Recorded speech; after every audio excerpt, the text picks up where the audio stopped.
I know what you're thinking. You're not a math major. You're not a scientist. Why do numbers matter? I get it. I'm like that too. But the numbers do matter. And keeping an accountability log is imperative for your business's success. My name is Mark. I work with a company called Home Leads. We work with small businesses all over the country, making sure that they grow and exceed their sales numbers and their lead numbers by utilizing our services online. And so what today is going to be a brief once over on the importance of accountability. Okay, now accountability can come in a lot of different ways, but the main thing that we're going to cover here today is the 5 ways that you can focus on basic metrics and why basic metrics within your business are going to be imperative to your business growth. If you like the video and you see any value to this whatsoever, please do us a huge favor and subscribe in the lower right-hand corner of the video, as we greatly appreciate you being a part of the Home Leads community. So we have a lot of fun on this channel here.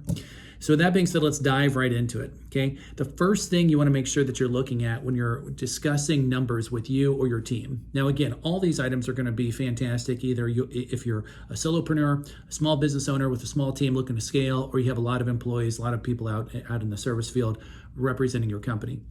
But the first thing is we got to make sure that we're tracking the right thing, okay? Tracking the right metric. Now, what does that mean? Well, you've got to look at your bottom line, okay, your profitability of the company, and immediately look at this and say, okay, what numbers are going to move the needle forward?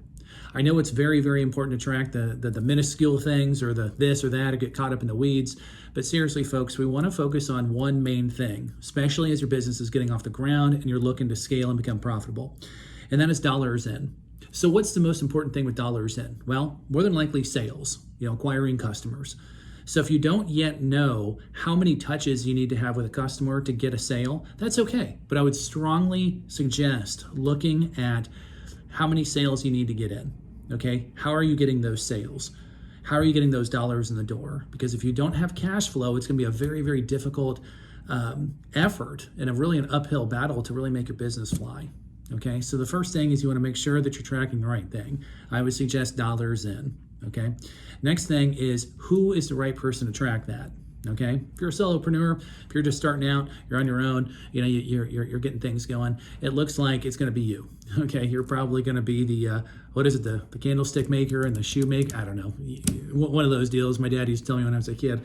But you're going to be a one man or one lady person band. Okay, that's how it's going to go. It just is what it is. Okay, that's totally fine. But you want to make sure that you are the right person to track those numbers. Okay, you can do that however you want to do it. Okay, if you're not a detail person, that's really not an excuse.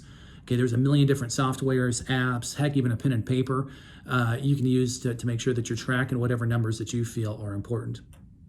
The next thing is, what standards are you going to set yourself to? Okay, what standards are you going to hold yourself to? All right. Now this can get a little uncomfortable for people. It can get a little awkward, especially if you're starting out, or especially if you're on your own, or if you've been on your own for a long time. That can get a little awkward. Okay. But really, guys, we're all here to work together. We're all here to learn as a group and as a community. And the community of small business owners, you've got to put yourself out there. You got to put yourself in awkward positions to really succeed. We all know that. Okay. So what numbers are you going to try to get to?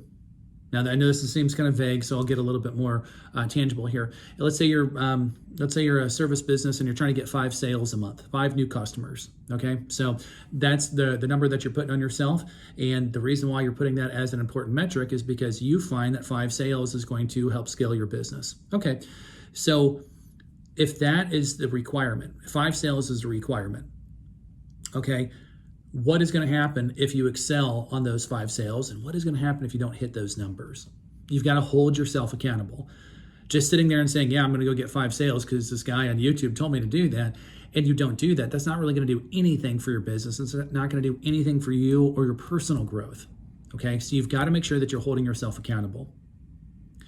The next item is going to be, how often are you tracking those numbers? Okay, we're going to go back to the 5 sale demonstration here.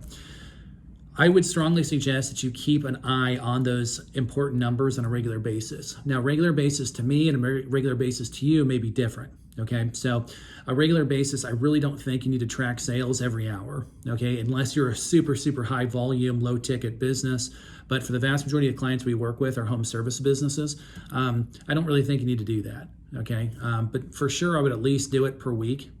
Okay, because again, if it's 5 sales per month, that'd be just over 1 sale per week. So if you have a week where you have 0 sales, that's going to put your back against a wall for the rest of the month, right? We all know that. So I would definitely track a very important metric like that, like sales, at least weekly, because the weeks are going to lead into the month. But I don't know that I would track them per day, if that makes any sense. Okay. Now, the faster you track them, okay, and the shorter distance of time that you track them, all right, the faster it's going to be to be able to make quick decisions.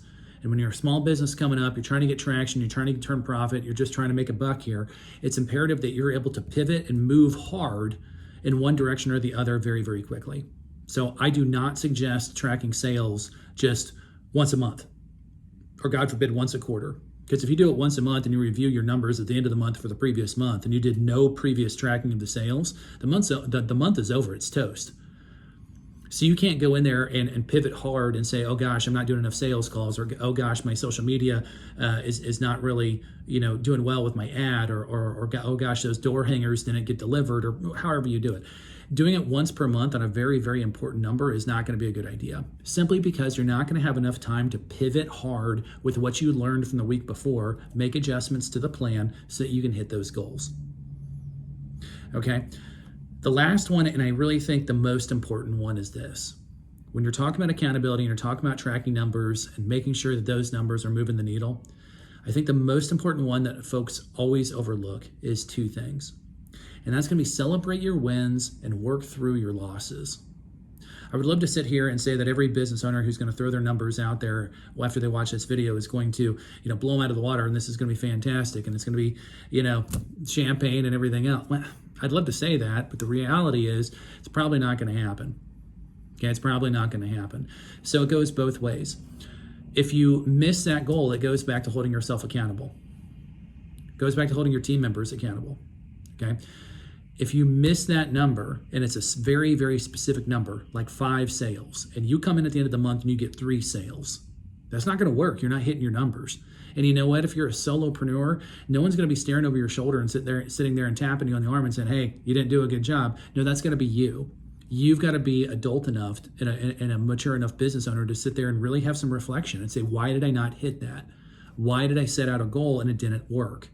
Now, we can point all the fingers of, oh, well, I had an issue with the cell phone, or oh, that one jerk customer, or oh, there was a hurricane. We can throw all these types of things, out there to really defend why we didn't perform. But the reality is, when it's just you and you alone, and you're in the truck and you're on the phone and you're in the office, they don't matter. They don't matter. You've got to hold yourself accountable and say, okay, that didn't work. There's a lot of things going on, but that didn't happen. I need to change something, and I need to change it now. And that's why it's so important to be able to track these important numbers in a shorter time frame. Now, the flip side is you also got to celebrate your wins. You really got to celebrate your wins with you and your team. If you don't have a team and it's just you set out a number for 5 sales and you get 5 sales, you get 6 sales, you should really feel good about yourself and feel proud about yourself. I know the days of getting the gold star and the candy cane at the end of the 1 mile run when we were all kids, that's done, right? That's done. But it's not totally done, okay? You should really feel proud about yourself. You should feel good about yourself. And whatever that activity or that item or whatever it is that makes you feel good, you should go enjoy that, because you set up a goal, it's a sense of accomplishment, and you should go and reward yourself for that. If you're not a material person, if you're not a dinner on the town person, you should at least just take a moment and just enjoy it for what it is. That you set a goal out there, you hit it, you smashed it, you crushed it, and then you should go on to the next one and go on to the next. But you should really take some time to celebrate that win or work through your loss. So I think that's why a lot of folks are struggling with the business owners that I speak with and our team speaks with on a regular basis, because they are not holding themselves accountable, they're not setting attainable goals out there, and they're not grabbing the numbers that really move the needle forward for their business. So I hope you found value in this. If you have, again, please smash that like button, leave a comment, let us know how you are holding yourself accountable and how this is growing your business. My name is Mark. You've been with Home Leads. Thanks so much for taking time out of your busy day to enjoy this with us and join it and hang out with us for a little while. And we'll see you all on the next one.